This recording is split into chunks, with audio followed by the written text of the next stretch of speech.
Hello दोस्तों। स्वागत है आपका अपने यूट्यूब चैनल इंडियन वाइवोलिन पर। आज हम देखेंगे नाटक और एकांकी में अंतर। तो जो कि कक्षा 9 से लेकर के 12 तक के बच्चों के लिए बहुत ही महत्वपूर्ण है। तो यहाँ पर अभी हम देखेंगे कि इसमें से अंतर डिफिनेशन क्या क्या होता है और इसके बारे में हम कैसे समझ सकते हैं। तो यहाँ पर आप देख सकते हैं कि नाटक में कहा गया है कि नाटक में अनेक अंक होते हैं और एकांकी में एक अंक होता है। दरअसल हम पहले आप समझ लेते हैं, इसके बाद ही इस पर और अधिक विस्तृत चर्चा करेंगे। तो दूसरा नंबर बोला गया है, नाटक में पात्रों की संख्या अधिक होती है और एकांकी में पात्रों की संख्या कम होती है। फिर इसके बाद तीसरा है, नाटक की कथा वस्तु विस्तृत होती है पर एकांकी की कथा वस्तु संक्षिप्त होती है।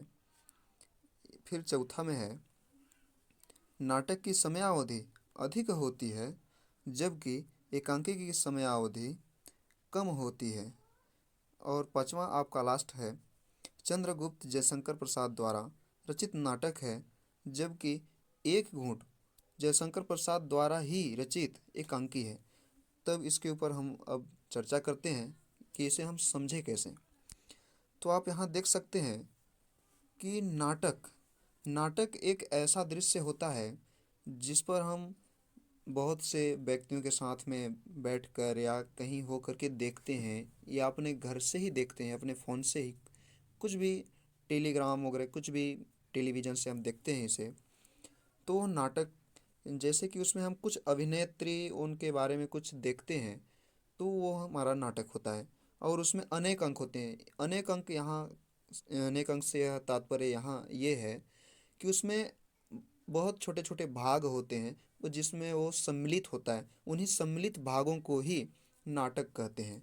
और एकांकी यह एक गद्य की एक ऐसी रचना है जिस जो कि नाटक की वो जो छोटे छोटे पार्ट होते हैं उसी पार्ट का एक हिस्सा होता है। तो उसमें एक अंक होता है, इसलिए यह एकांकी होता है। ओके, अब हम दूसरा देखते हैं। बोला गया है कि नाटक में पात्रों की संख्या अधिक होती है। तो ये तो भाई होगा ही। क्यों क्यों होगा? क्योंकि नाटक एकांकी का बड़ा रूप है, तो इसमें अधिक होंगे ही। जो है कि इसमें पात्रों पात्रों से यहाँ मतलब ये है कि पात्रों का जो अभिनय अभिनय करने वाले जो लोग यानी कि अभिनेत्री अभिनेता जो कुछ भी होते हैं, उनकी संख्या इसमें अधिक होगी, ये तो स्वाभाविक है। और एकांकी में और दूसरी ओर एकांकी जब नाटक का छोटा रूप है, तो एकांकी में जो है कि पात्रों की संख्या कम होगी ही, ये स्वाभाविक है। और तीसरा हम देखते हैं अब, नाटक की कथा वस्तु विस्तृत होती है और एकांकी की कथा वस्तु संक्षिप्त होती है। तो नाटक जब एकांकी का बड़ा ही है, तो उसका कथा वस्तु बड़ा ही तो होगा, होगा कि नहीं? अब यहाँ पर देखते हैं एकांकी की कथा वस्तु। एकांकी की कथा, अब वह एक नाटक का छोटा रूप है, उसमें नाटक के अपेक्षा उसमें एक जो है कि एक घटना होता है, तो उस घटना का जो थोड़ा बहुत चित्रण होता है, उसमें से जो उसकी कथा वस्तु होती है वो संक्षिप्त होगी, यह भी स्वाभाविक है। तब हम देख लेते हैं चौथा नंबर, नाटक की समयावधि अधिक होती है। यहाँ समयावधि से तात्पर्य है कि नाटक जो है कि समय के अनुसार ज़्यादा समय तक चलता रहता है। और एकांकी, जब नाटक का छोटा रूप है एकांकी, तो स्वाभाविक है कि इन एकांकी के लिए कम समय लगेगा, इसलिए इसकी समयावधि कम होती है। अब हम जैसे कि परीक्षा में पूछ भी देता है कि जो है कि इस पर नाटक और एकांकी के अंतर में इसकी डिफिनेशन में आप चर्चा कीजिए और उस पर लिखिए।